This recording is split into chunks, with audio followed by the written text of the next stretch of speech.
Hello everyone. আজ সকাল সকাল আমাদের তনিষ্কার জন্য যে ব্রেকফাস্ট রেডি করছি সেটা তোমাদের সাথে শেয়ার করছি।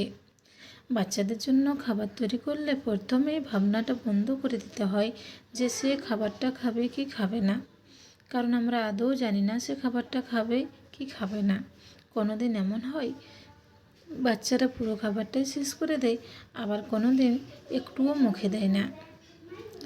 আজ তনিষ্কার জন্য খাবার বানাচ্ছি আপেল সেদ্ধ। প্রথমে আপেল ধুয়ে গ্যাসে 5-7 মিনিট আপেলটাকে সিদ্ধ করে নিয়েছি, তারপর ঠান্ডা করে নামিয়ে নিয়েছি। খোসা ছাড়িয়ে আপেলটাকে প্রথমে ভালো করে ম্যাশ করে নেব। আর স্বাদের জন্য খেজুর আর তাল মিশ্রি, 2টো খেজুর দিয়েছি আর একটু তাল মিশ্রি।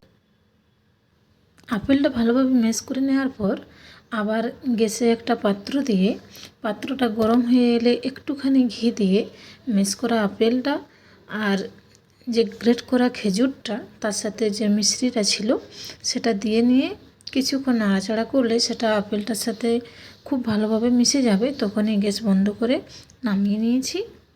এরপর ঠান্ডা হওয়ার অপেক্ষা। ঠান্ডা হওয়ার পর তাকে খাওয়ানোর পালা। প্রথমে ভাবছিলাম খাবে কি খাবে না, 2-1বার আগেও দিয়েছি, ও কিন্তু খাবারটা খায় প্রায়। আজকেও সেভাবে দেখলাম, সে কিন্তু খাবারটা খেয়ে নিল, পুরো খাবারটাই শেষ করে নিল।